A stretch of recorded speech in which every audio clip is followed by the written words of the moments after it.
What if I told you one of the easiest ways to influence someone's decision is to give them something for free first? Sales is everywhere. Whether you realize it or not, you're either selling or being sold to.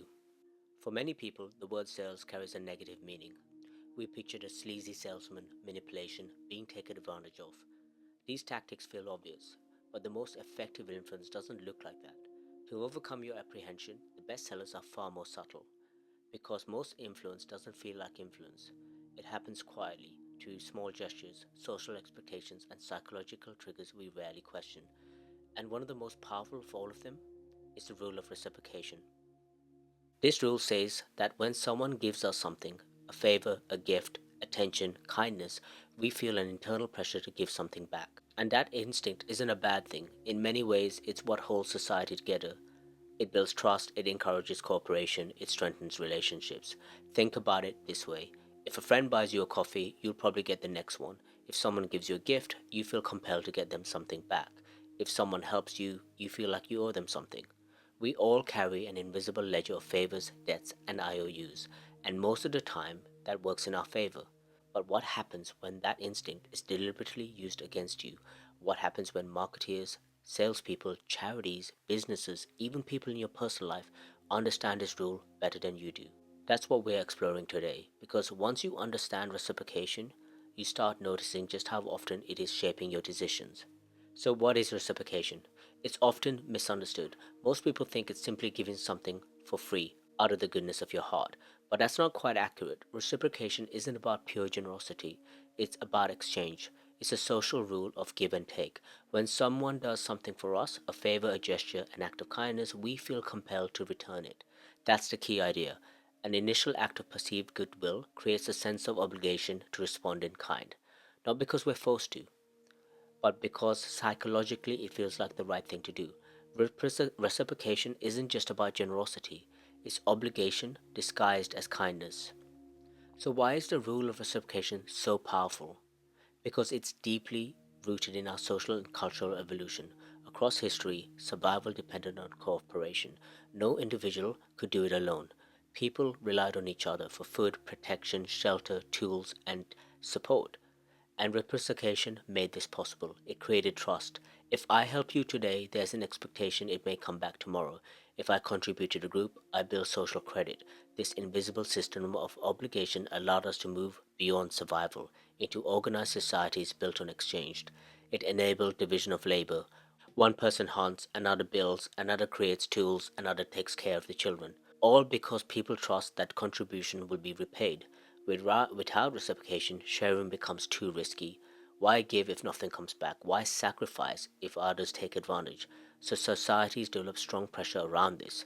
Those who gave were repaid with trust. Those who didn't weren't and were quite often shunned, where they were labeled as selfish, uncaring, unreliable. And in many ways, shame became the enforcement mechanism. That's why this instinct still lives in us today. It isn't random, it's hardwired into our psychology. So, what makes this rule so powerful and almost unfair is that it can make you say yes even when deep down you wanted to say no. It creates compliance through one simple emotion: guilt, true indebtedness. Normally, when someone tries to persuade us, we weigh things up. Do we like them? Do they seem genuine? Are they trustworthy? And if we don't like them, we become guarded, suspicious, even resistant. But reciprocation can override all of that. Even if we don't particularly like someone, if they give us something first, we feel this pressure to give something back. That's how strong this rule is. Now, one of the most famous examples come from the Hare Krishna movement during their rise in the 1970s in the United States. They relied heavily on public donations, but initially they had a problem. To most people at the time, they seemed unfamiliar, different, hard to relate to. They wore long baggy robes and were often chanting. Many people simply avoided them. So instead of changing their image due to religious ties, they changed the psychology. Followers approached people in busy public spaces, especially airports, and gave them a small gift, usually a flower. If the person tried to refuse it, they would insist, "This is our gift to you." Only after the gift was accepted came the request for a donation, and it worked. Even people who felt uncomfortable or uninterested still gave. Why? Because the gift created a psychological debt, a feeling of "I owe them something."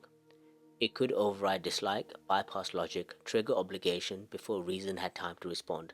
The tactic was so strong that it propelled the Hare Krishna movement to financial prosperity, funding centers all across the world. And the irony was, when members gave flowers, they would then wait till they were discarded so they could be used again.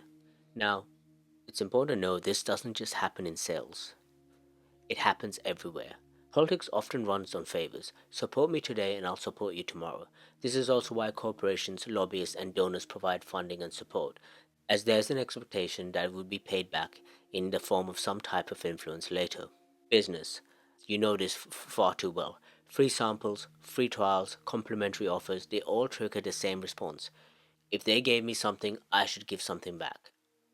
And that something might be your money, your attention, your data, your loyalty.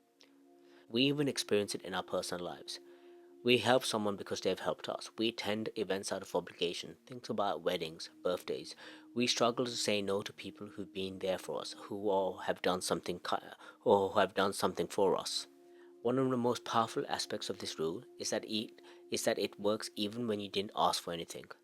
You didn't request for the favor. You didn't want the gift. Yet once it's given, you still feel pressure to repay it. Think back to the Krishnas. Because reciprocation doesn't require consent, it simply operates on one principle. If someone gives to you, you should give back. Sometimes we accept things not because we want them, but because refusing feels uncomfortable. And once accepted, the debt begins. And now you're playing their game. Most people dislike feeling indebted. It creates tension, a psychological weight, and we instinctively want to get rid of that feeling, sometimes even if it costs us more. Here's the irony: this rule was meant to create fairness, but often it does the opposite. We don't just repay value, we repay discomfort, that feeling of I owe you. So instead of calculating what's fair, we choose the fastest way to remove the feeling. We overgive, we say yes too quickly. We're not balancing the exchange, we're trying to escape the debt. And that's why the most expensive part of a free gift is often the debt attached to it. So, what can we take from all of this? Yes, you can use this rule to your own advantage, but the real question is, how do you protect yourself from it? Not by rejecting everything, not by being cynical, as that's no way to live. Trust is important, but by becoming aware. Here's the things I would consider when you feel the rule is being utilized. Question the intention. Is this genuine, or is this designed to get something from me? Reframe the situation. Don't see it as a gift, see it as a tactic. That shift gives you control. For example, right, think about free seminars.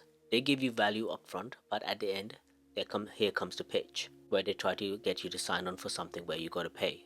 If you see it as a gift, you will feel pressure to buy. If you see it as a strategy, you can then take the value and walk away. So remember, you are allowed to receive without being required to repay. However, the rule only works if you see it as a gift and not a strategy. So awareness helps us break free from it. Because once you understand the rule of reciprocation, you start to realize something important. Not every gift is generous, not every favor is selfless, and not every act of giving is free. The moment you stop confusing obligation with generosity is the moment you take your power back. Here are three filters quickly to apply. Before you say yes, ask, did I ask for this? Is there an expectation attached? Would I still say yes if nothing was given first? I hope you found this useful. Trust me, it saved me a lot of time, money, and energy once I started noticing how this worked. Please feel free to share in the comments if you noticed this rule at work and your own personal experiences. I'd love to hear from you.